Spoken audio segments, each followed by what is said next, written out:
नमस्कार, राष्ट्रभाषा समाचार बराक वार्ता में आप सबका हार्दिक स्वागत है। मैं हूं संजीव सिंह। आइए नजर डालते हैं आज के प्रमुख सुर्खियों पर। बराक घाटी के विभिन्न क्षेत्र में चल रही है शीतकालीन फसलों की उपज। किसानों में देखी जा रही है परेशानी की दौर। बाजार में नहीं मिल रहा है सही भाव।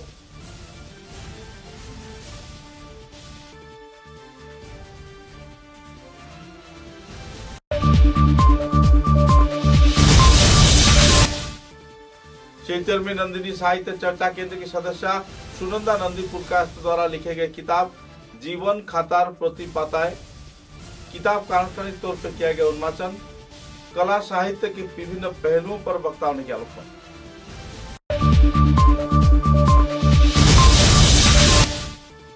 विष्णुप्रिया मणिपुरी लोगों को ओबीसी मर्यादा प्रदान के साथ साथ 130 साल पुरानी ऐतिह्यवाही श्री राधा माधव मंदिर की संस्कार की मांग पर आयोजित हुआ कार्यक्रम। अंतर्राष्ट्रीय स्तर के धर्म सम्मेलन में भाग लिया विभिन्न क्षेत्र के लोगों ने।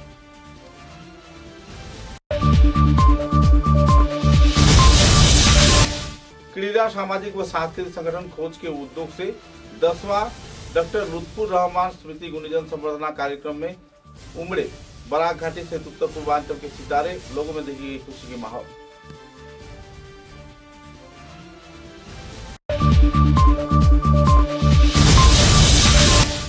सिलचर के रांगीखाड़ी क्षेत्र में नेताजी सुभाष चंद्र बोस के पूर्णांग मूर्ति स्थापन के अवसर पर सिलचर में आयोजित हुआ भूमि पूजन कार्यक्रम। विधायक दीपान चक्रवर्ती के प्रयास से बन रही है स्टेचू।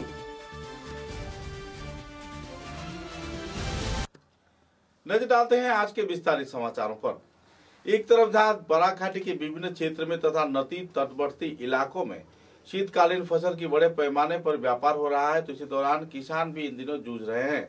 सूत्र के अनुसार एक तरफ जहां हर एक क्षेत्र में फूल गोभी, पत्ता गोभी तथा दूसरे सब्जियों का फलन हो रहा है, तो इसी दौरान बाजार में सही मूल्यांकन किसानों को नहीं मिल रहा है और न ही सरकार की ओर से कोई सहायता उन्हें मिल रही है।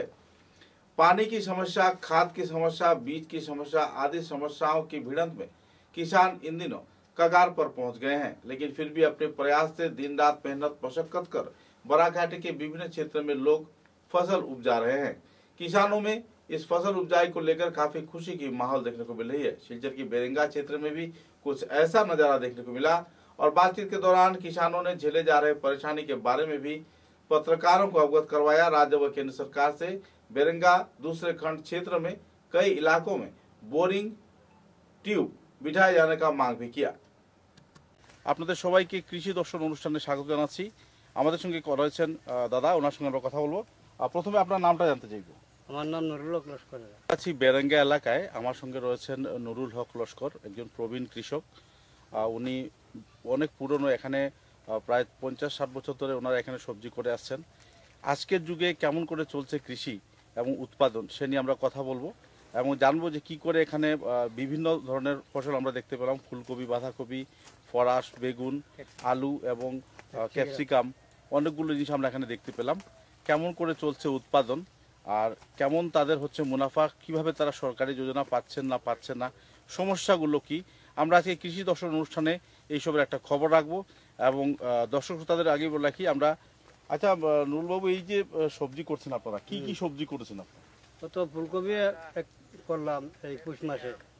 এটার মধ্যে আমরা কোনো লাভ নাই, আর লুস্কান হয়ে যায়। ফুলকপিতে আমি একটা একটা করে যাব।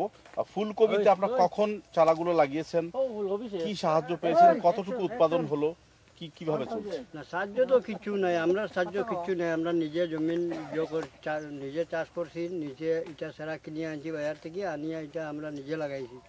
লাগাইয়া এখন বেচাত গিয়া এটা একদম মূল্য নাই। বাজারে তো অনেক জায়গায় 40 টাকা 50 টাকা কেজি বিক্রি। না না, আজকের বাজারে 12 টাকা কিলো বিকছি। আজকের পাইকারি মার্কেটে 12 টাকা বেচছি। কোন মাসে আপনারা এটার চারাগুলো লাগান? এটা তো আমরা আশ্বিন মাসে লাগাই। আশ্বিন মাসে লাগান এবং ফল হতে হতে তো এখন আইলো পৌষ মাসে হয়। পৌষ মাসের আজকে কতদিন, 15-16 দিন যায়। কটার সময় আপনার কাজে লাগেন ভোরবেলা এখানে? ও ভোরবেলা সকাল ধরুন 4টা, কোনোদিন 5টা বাজে আইলাম, আইয়া দুপুর 12টা পর্যন্ত করলাম, ঘরে একটু গেলাম, চাটা খাইলাম, ভাত তুলা খাইলাম, খাইয়া আইয়া আবার লাগলাম, আবার 5টা পর্যন্ত। আচ্ছা নুরুল্লাহ, এই যে এত বড় এলাকা মেশিন দিয়ে কুড়া কিংবা কুদাল দিয়ে কুড়া চারটিখানি কথা নয়, খুবই পরিশ্রম হয় এখানে। আপনারা কি মেশিন দিয়ে করেন নাকি? আমরা তো প্রথম বড় ট্রাক্টর দিয়া করাই, করানোর পরে এটা তো বিঘা প্রতি আমরা 600 টাকা করে দিয়া কুড়াই, 4চা 5চা দেই, তো 4চা দিলে 424 টাকা আমরা প্রথমে খরচ আছে, কোনো সময় 4চাও হয় না, এরপরেও 5চা দিলাম, তো ওরকম খরচ বাড়ি 1 বিঘা জমিনের মধ্যে আমরা বহুত টাকা খরচ হয়ে যায়। আর এই যে সিডলিংটা বীজগুলো আপনারা কি পান সরকারিভাবে পান? না, বীজগুলো কোনো সরকারিভাবে, এটা বীজগুলো বাজারে কিনে আনতে লাগে। 10 গ্রাম বীজের দাম হইল গিয়া 700-800 টাকা। আচ্ছা, তবে 1 বিঘা জমির মধ্যে 50 গ্রাম 60 গ্রাম বীজ লাগে, 10 প্যাকেটের মতো বা 7-8 প্যাকেটের মতো লাগে। আমরা যদি এভারেজের কথা বলি তাহলে প্রতি বিঘায় কত টাকা আপনাদের ইনভেস্টমেন্ট, কত টাকা?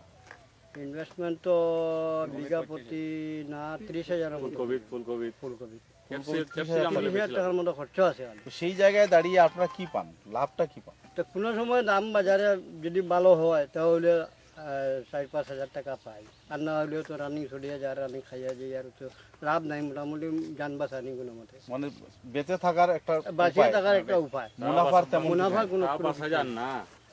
এবার আমরা আসছি কিছু সরকারি কথায়। সরকারি বিভিন্ন প্রকল্প রয়েছে, আপনারা কি প্রকল্প পেয়েছেন? কোনো প্রকল্প পাই এখানে তো আমরা তো কোনো কিছু পাই না, মানে বীজগুলোও পাই না, সারও পাই না, হাল বাওয়াও পাই না, এমনি তো বোরিংও নাই, আমরা নদীতে গিয়া আমরা নিজে মেশিন কিনিয়া আনিয়া এটা দিয়ে জল উঠাই। ওয়াটার পাম্প সেট যে কৃষকদের দেওয়া হয়েছে বিভিন্ন পরিমাণে, আমরা পাইছি না, এটা আমরা এটা প্রায় 4 বছর থেকে এটা নাই, এটা আইসে 2-4টা, এটা ওদিকে ধান খেতে লাগে, সবজি খেতে লাগে, মাতে তো লাভ নাই, আমরা দিকে আইছে না, পাইছি আমরা দিকে আইসে না, তো আমি তো আমরা পাইছি না, এটা আমরা পাইছি। তো সব মিলিয়ে আপনারা মানে সমানে চলছেন, কোনো লাভ হচ্ছে না? লাভ নাই। আমরা নিজের জানটা খালি কোনো রকম বাঁচানি, এখন হয়ে যেতাম, চুরি যেতাম, ডাকাতি যেতাম, না গিয়া পরিশ্রম করলাম, ওদিকে ওই টাকাটা দিয়া ইনভেস্ট করলাম, মোবাইল খাইলাম, মোবাইল করলাম, ওটাও আমরা চলা।